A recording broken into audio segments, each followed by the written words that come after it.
Hi, it's Christina with the Sisyphean Journal, back for more fun with the podcast of the Lotus Eaters. They played a clip of a congressional hearing lamenting the overturning of Roe versus Wade, all the hand flapping and arm wringing.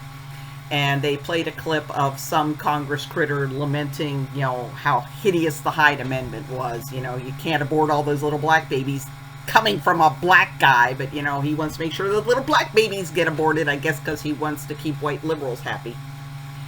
But what did the Hyde Amendment actually do?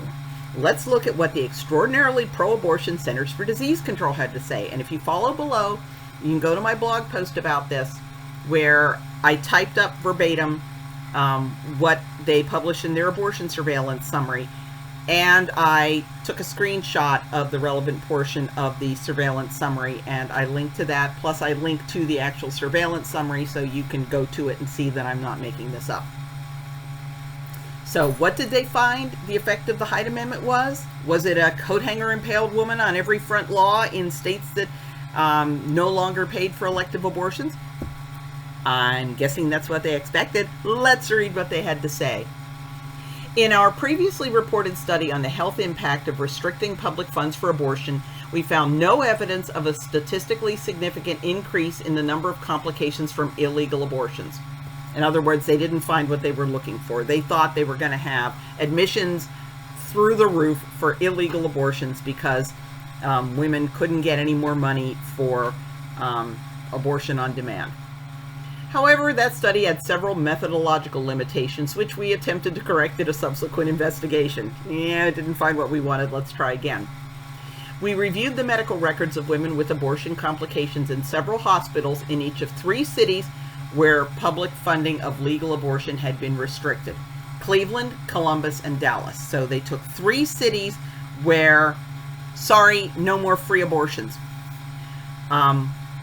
We compared the number of complications in 1 year before funding restrictions with number in 1 year during restriction. We performed the same analysis in hospitals in 3 cities where public funding for legal abortion had not been restricted: Denver, Lansing, and Pittsburgh. So they compared. Here's 3 big cities where, sorry, no more free abortions, and 3 cities where, yes, free abortions.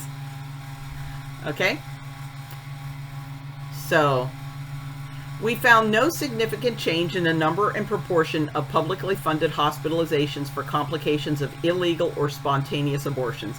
In other words, absolutely nothing changed when you cut off the funding for free abortions regarding hospitalizations for either illegal abortions or miscarriages. So women weren't continuing dangerous pregnancies and being hospitalized because of miscarriages, and they weren't reaching in the closet for the rustiest coat hanger they could find. But what did they find? We did find a marked decrease in publicly funded hospitalizations for complications of legal abortions. Fewer injuries from legal abortions when you said, sorry, no more free abortions on the taxpayer dime. So why is it that they want free abortions on the taxpayer dime if it means fewer women ending up in the hospital with botched legal abortions? You tell me